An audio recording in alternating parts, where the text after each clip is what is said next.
All right. What's up, folks? Mini golf enthusiasts. This is Mike from Meta Media.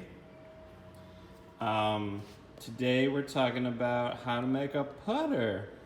So you all should have received one of these in a kit.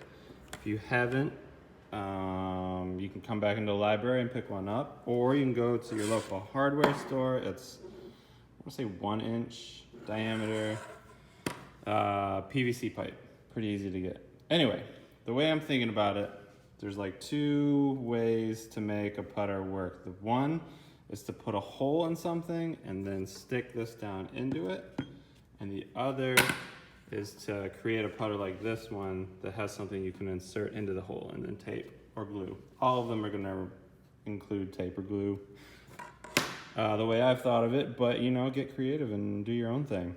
So the first one I did, and there should be a little video somewhere, let's say right here, that shows how I do stuff while I'm talking.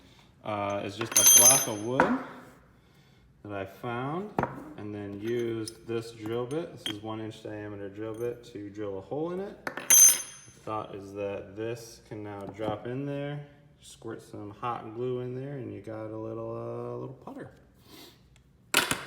Next, so if you don't have wood or hardware tools, that's fine. The next one I made out of this old Makey box,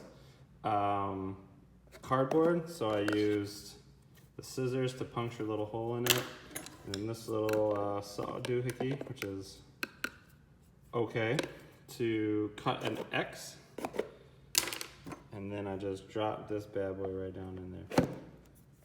There you go. Sweet putter. And then the last one, this guy, this looks more like a real putter, I guess. Just 2 pieces of cardboard. I drew out a shape, cut it out, taped them together, and then you can kind of just wedge that in there. Got yourself a smooth little putter. So these are just a couple ideas I came up with. They're very basic and straightforward. I think that y'all could do much more creative things, so let me know if this is helpful.